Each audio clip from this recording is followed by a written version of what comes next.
அஸ்ஸலாமு அலைக்கும் வரஹ்மத்துல்லாஹி தஆலா வபரகாத்துஹு. அன்பான சகோதர சகோதரிகளே, இன்று நாம் பார்க்க இருக்கின்ற அல்லாஹ்வுடைய திருநாமங்களில் ஒன்று அல் வலி என்பதாகும். அல் வலி என்று சொன்னால் காவலன், பொறுப்பாளன், உதவுபவன், நேசன், அன்பு காட்டுபவன் என்றெல்லாம் சொல்லலாம். ஆங்கிலத்தில் த protector, the Defender, the one who is supportive என்று சொல்லலாம்.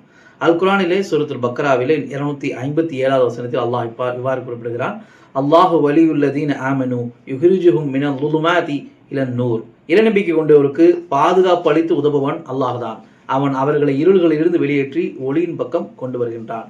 இதே போல சூரத்துல் ஆல இம்ரானிலே 68வது வசனம் இவ்வாறாக, வல்லாஹு வலியுல் முஹ்மினீன். அல்லாஹ் நம்பிக்கையாளர்களுக்கு மட்டுமே உதவியாளனாகவும் ஆதரவாளனாகவும் இருக்கின்றான். மேலும் 42வது அத்தியாயத்தில் 28வது வசனம், வஹுவல் வலியுல் ஹமீத். அவனே மிக பெரும் புகழுக்குரிய பாதுகாவலன் ஆவான். இவ்வாறாக அல் குர்ஆனில் அல் வலி என்கின்ற திருநாமம் சுமார் 30 இடங்களில் வந்துள்ளது. இமாம் அல் கத்தாபி ரஹ்மத்துல்லாஹி அவர்கள் கூறுகிறார்கள், அல் வலி என்னும் திருநாமம் பொறுப்பாக நின்று ஒரு காரியத்தை செய்பவன் என்று விளக்குகிறார்கள். அதே போல இமாம் சஜ்ஜாத் ரஹ்மத்துல்லாஹி அவர்களும் இமாம் அல் தபரி ரஹ்மத்துல்லாஹி அவர்களும் அல் வலி என்னும் திருநாமம் உதவி செய்பவன், மூமின்களுக்கு உதவும் பொறுப்பை ஏற்பவன் என்று விளக்குகிறார்கள். ஸோ மனிதன் எப்பொழுதுமே எல்லா விதமான ஆபத்துக்களையும் எதிர்கொள்ளக்கூடியவனாக இருக்கலாம்.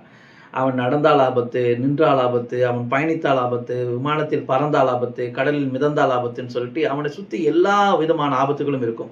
இன்னும் சொல்ல போனால் வியாதிகள் வரும், சிரமங்கள் வரும், துன்பங்கள் வரும். இப்படி நிறைய பிரச்சனைகளை சூழ்ந்துதான் மனிதனுடைய வாழ்வு இருக்கிறது இல்லையா? ஆக எப்போ வேண்டுமானாலும் என்ன வேண்டுமானாலும் இந்த மனித வாழ்வில் நடக்கலாம்.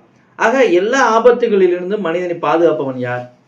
அவனுக்கு முன்னெச்சரிக்கை விடுப்பவன் யார்? ஆபத்துகளிலிருந்து காத்துக் கொள்வதற்கான வழிகாட்டுதல் வழங்குபவன் யார்? இந்த அல் வலி என்கின்ற அல்லாஹ் மட்டும்தான். யூசுப் அலைஹிஸ்ஸலாம் அவர்களை ஒரு காட்டிலே ஒரு பாலுங்கிணத்திலே வீசி எறியப்பட்ட போது அவர்கள் கேட்ட ஒரு பிரார்த்தனையினுடைய வாசகம் இவ்வாறாக இருக்கும், அந்த வலி ஃபித் துன்யா வல் ஆஹிரா. நீதான் இம்மையிலும் மறுமையிலும் என் பாதுகாவலன் என்று சொன்னார்கள். அதே போல நமது வாழ்வில் 2 நிலைகள் இருக்கலாம். ஒன்று, எல்லா விவகாரங்களுக்கும் அல்லாஹ்வை பொறுப்பேற்க செய்வது. இரண்டாவது, நம்முடைய எல்லா விவகாரங்களுக்கும் நாமே பொறுப்பாக இருந்து கொள்வது. இதுல எது புத்திசாலித்தனமானது, எது சரியானது என்று சொன்னால் முதல் நிலைதான். நம்முடைய எல்லா விவகாரங்களுக்கும் அல்லாஹ்வே பொறுப்பாளி என்று நாம் விட்டுவிடுவது. ரசூலுல்லாஹி ஸல்லல்லாஹு அலைஹி அவர்கள் கேட்ட ஒரு பிரார்த்தனை, மிகவும் அழகான ஒரு பிரார்த்தனை இவ்வாறு இருக்கிறது, ஃபலா தக்கில்னி இலா நஃப்ஸி தர்ஃபத ஐனின். கண்மூடி திறக்கும் நேரம் அளவுக்கேனும் எனது பொறுப்பை என்னிடம் விட்டு விடாதே. எவ்வளவு ஒரு அற்புதமான துவா பாருங்க.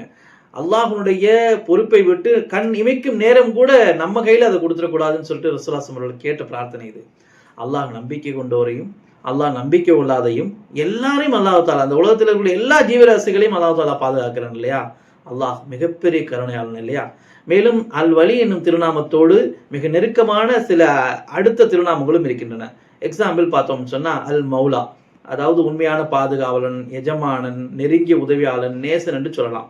அதே போல அன் நசீர், உதவி செய்பவன் என்று சொல்லலாம். அடுத்து அல் வக்கீல், பொறுப்பை ஏற்றுக்கொள்பவன். அதே போல அல் ஹஃபீத், பாதுகாப்பவன். இப்படி 4 திருநாமங்கள் இந்த அல் வலி என்னும் திருநாமத்தோடு நெருங்கிய தொடர்புடையதாக இருக்கிறது. நம்பிக்கையாளர்கள் எப்பொழுதும் அல் வலி என்னும் அல்லாஹ்வுடைய பாதுகாப்பை வேண்டியவர்களாக இருக்க வேண்டும். மேலும் ரசூலுல்லாஹி ஸல்லல்லாஹு அலைஹி அவர்கள் இன்னொரு அழகிய ஒரு பிரார்த்தனை சொல்லிக் கொடுத்திருக்கிறார்கள், அல்லாஹும்ம ஆத்தி நஃப்ஸி தக்குவாஹா வ ஸக்கீஹா அன்த ஹைரும் மன் ஸக்காஹா அன்த வலியுஹா வ மௌலாஹா. அல்லாஹ்வே, என் ஆத்மாவிற்கு தக்குவாவை, இறையச்சத்தை அளிப்பாயாக, அதை தூய்மைப்படுத்துவாயாக.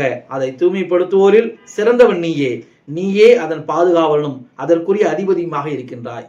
இன்ஷா அல்லாஹ் இது போன்ற பிரார்த்தனைகளை தொடர்ந்து கேட்டு அல் வலி என்னும் அல்லாஹ்வுடைய பாதுகாவலை பெறக்கூடிய மக்களாக சொல்கின்ற நானும் கேட்கின்ற நீங்களும் ஆகுவோமாக என்று கூறி நிறைவு செய்து கொள்கிறோம். வாகிருதவான அல்ஹம்துலில்லாஹி ரப்பில் ஆலமீன். அஸ்ஸலாமு அலைக்கும். இன்னா ஃபதஹ்னா லக ஃபத்ஹம் முபீனா ليغفر لك الله ما تقدم من ذنبك وما تأخر ويتم نعمته عليك ويهديك صراطا مستقيما وينصرك الله نصرا عزيزا.